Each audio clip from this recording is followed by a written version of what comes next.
2025年の晩秋、韓国ソウルのある小さな集合住宅で、この物語は静かに幕を閉じた。一人の老いた女性が、震える手でドアノブを握った鍵を差し込み、ゆっくりと回す、カチリ、という小さな音が、静寂の廊下に響いた。そのドアは、生まれて初めて、自分の名前で登録された家のドアだった。75年間、この人は一度も、自分の家、を持ったことがなかった。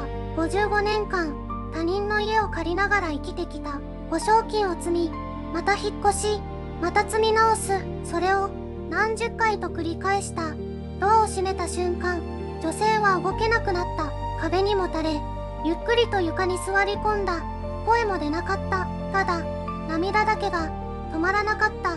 56年前に夫を亡くして以来、ずっと一人だった。子供を育て、家賃を払い、老いていった。誰かに頼ることも、弱音を吐くことも、ほとんどしなかった。その夜、隣の部屋から娘の気配がした。娘は20年間、母には一言も告げずに、お金を貯め続けていた。この家は、二人の沈黙が積み重なって生まれた家だった。1970年、農村から都会へ出てきた一人の若い女性がいた。何も持たず、ただ生きるために歩き出した。あの日から55年、彼女は一体、どんな人生を歩んできたのだろうか。次は、その女性が生まれた場所と、都会へ旅立った日の話から始めよう。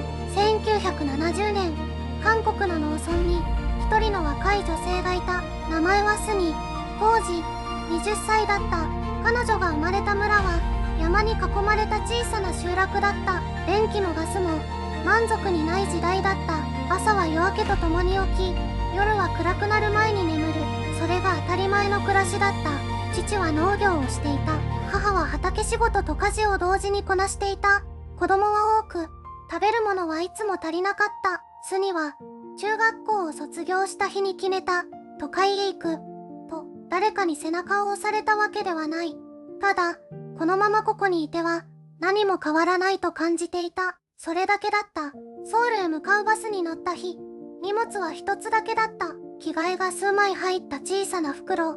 それだけが、彼女の全財産だった。都会は、想像していたよりもずっと広かった。そして、想像していたよりもずっと冷たかった。頼れる親戚はいなかった。知り合いもいなかった。ただ、住み込みで働けるという縫製工場の求人を、誰かから聞いていた。工場の寮は、6畳ほどの部屋に4人が暮らす場所だった。それでもスには、文句を言わなかった。雨がしのげる屋根があった。それで十分だと思っていた。働いた。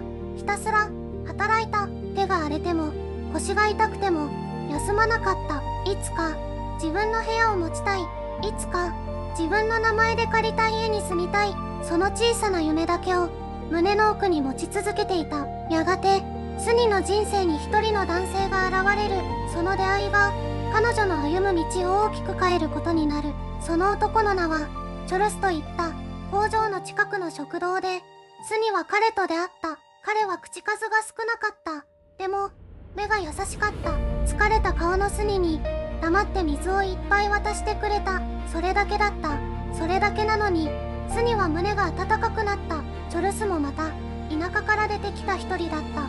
故郷に家族を残し、都会で日銭を稼ぐ暮らしをしていた。持ち物は少なかった。でも、笑顔だけは豊かだった。二人は少しずつ、言葉を交わすようになった。仕事帰りの路地で、市場の端の屋台で、お互いの疲れを、ただそばで分かち合うように、やがて、二人は一緒に生きることを決めた。式は小さかった。写真一枚だけ残った。静かな結婚だった。借りた6畳の部屋に、2人分の荷物を持ち込んだ。押し入れに入りきらなかった。それでも、2人は笑った。狭くても、一緒なら暖かかった。しかし、喜びは長くは続かなかった。結婚から1年も経たないうちに、工場が閉まった。チョルスは仕事を失った。蓄えはなかった。家賃の支払いが、1月、また1月と滞り始めた。大家から催促の声が届くたびに、スには胃が締め付けられた。それでも、表には出さなかった。チョルスの前では、平気なふりをした。スにはもう一つ仕事を掛け持ちした。朝は食堂、夜は工場の夜勤。体が悲鳴を上げても止まれなかったあの6畳の部屋を守りたかった。2人でやっと手に入れた小さな居場所だから。そうして2人は最初の冬を乗り越えた。凍えるような夜を肩を寄せ合いながら。しかしこの先にスニが一人で立ち向かわなければならない、もっと大きな試練が待っていた。チョルスが言ったのはスニが42歳の冬だった。突然のことだった。朝目が覚めたら隣にいなかった。それだけだった。葬儀の間スニは泣かなかった。泣くいとまも泣く場所もなかったから。娘のミンジョンはまだ17歳だった。高校を卒業させなければならない。大学も行かせてやりたかった。スニは働いた。以前よりももっと働いた。朝の食堂が終われば夜の工場へ向かった。体が限界を叫んでも足は動き続けた。ミンジョンは気づいていた。母の手がどんどん荒れていくことを、母の背中が少しずつ小さくなっていくことを。ある夜ミンジョンは台所でスニの靴を磨いた。黙ってただ磨いた。それがミンジョンにできる唯一のことだったから。スニはその靴を見て何も言えなかった。ただ奥歯を噛みしめた。2人は言葉が少なかった。でも分かっていた。お互いがお互いの全てだということを。ミンジョンは大学を諦めた。就職して母を助けると言った。スニは首を横に振った。でもミンジョンは笑って言った。お母さん、私が決めたことだよ。その笑顔がチョルスに似ていた。スニは初めて泣いた。夫が行って2年が経っていた。それからの月日は長かった。でも2人でいれば前に進めた。6畳の部屋は相変わらず狭かった。でも2人分のぬくもりがあった。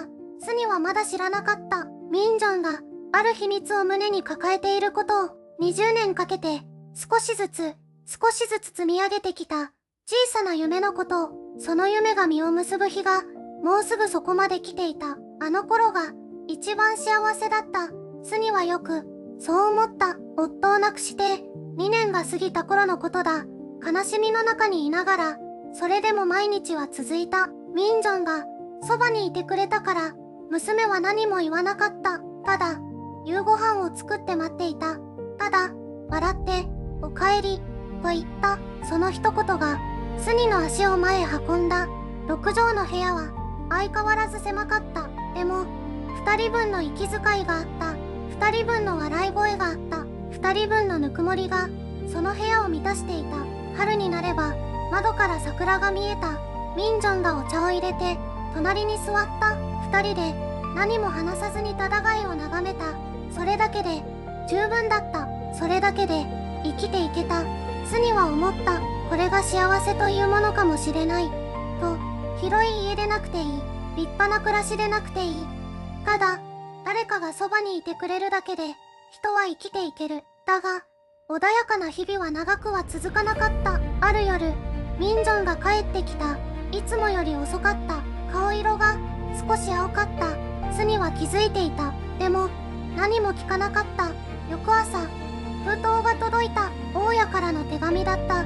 建物を取り壊すことになった。と書いてあった。3ヶ月以内に出て行ってほしい。と、スニは手紙を静かに折りたたんだ。また、引っ越しだった。何度目になるのか、もう数えていなかった。でも、今度は体が以前より重かった。膝が痛かった。腰が曲がっていた。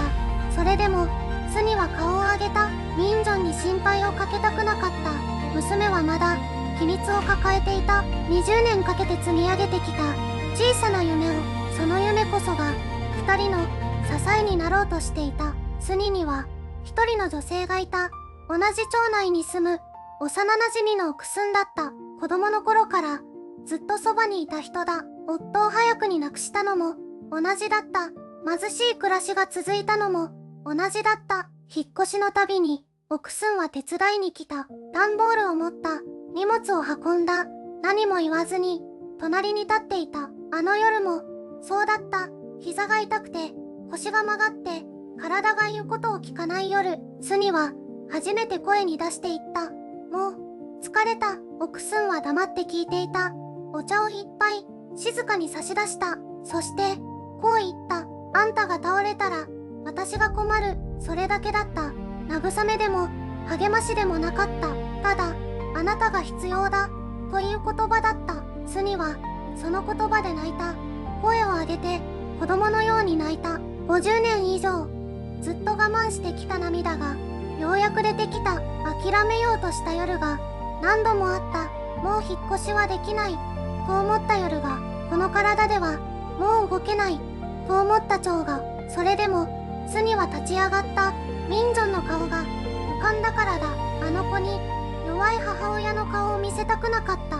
あの子が、まだ何かを抱えていると、感じていたからだ。娘は、毎月少しだけ、電話をくれた。声は明るかった。でも、どこか必死だった。スニには、分かっていた。あの子は、何かを積み上げている。と、何を積んでいるのかは、知らなかった。でも、それが自分のためであることは、感じていた。だから、スニは生きた。オクスンのために、ミンジョンのために、そして、まだ見ぬ、自分の扉のために、季節が、また変わろうとしていた。スニの人生にも、静かに、確かな風が吹き始めていた。季節が変わった。スニは、75歳になっていた。その朝、ミンジョンから電話があった。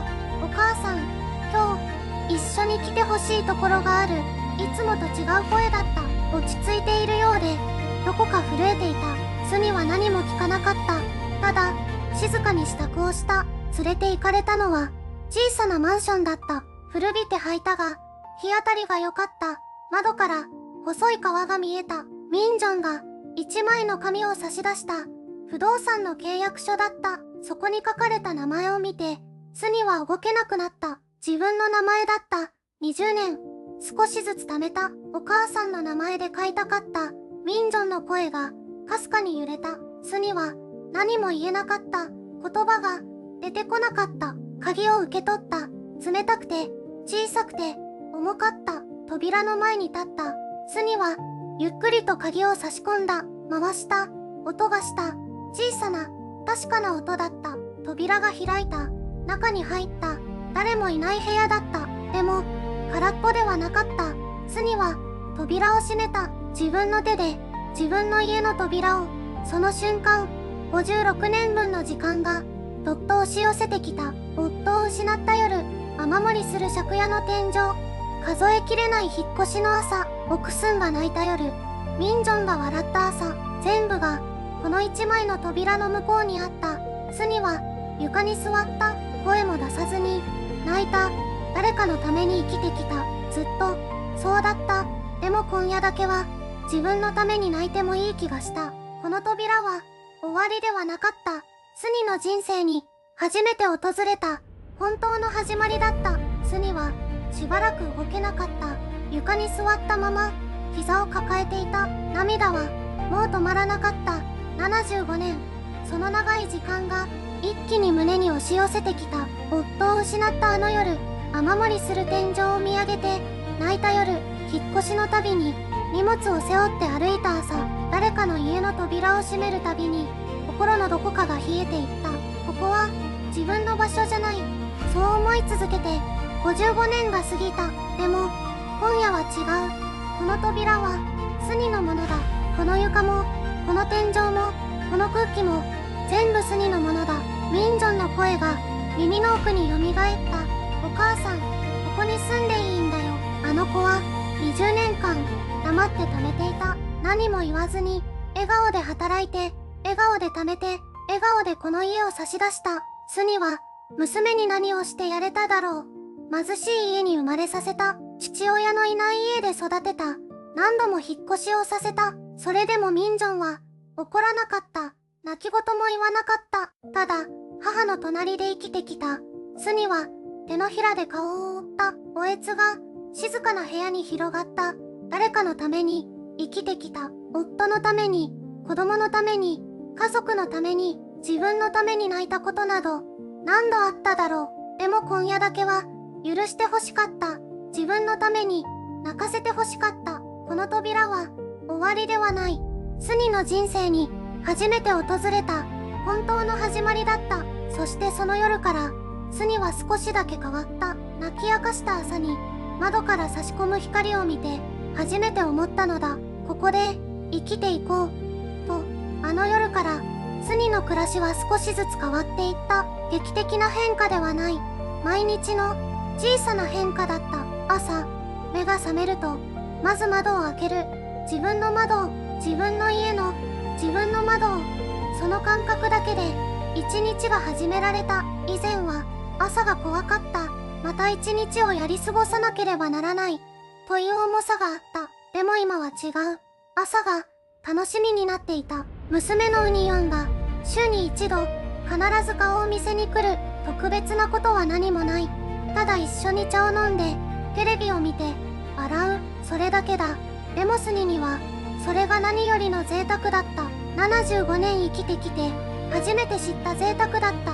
近所の人たちとも少しずつ言葉を交わすようになった。引っ越してきた当初はどこか遠慮があった。また去らなければならないかもしれないという長年の癖が抜けなかった。でも今は違う。ここに根を張っていい、そう思えるようになってから自然と笑顔が増えた。市場で野菜を買う、帰り道ゆっくり歩く、自分の家の鍵をポケットから取り出す、扉を開けて中に入る、そして扉を閉める。この当たり前の繰り返しがスニにとっては奇跡だった。55年かけてようやく手に入れた奇跡だった。夫が言って56年一人で立ち続けた。56年、その歳月は消えない。消えなくていい。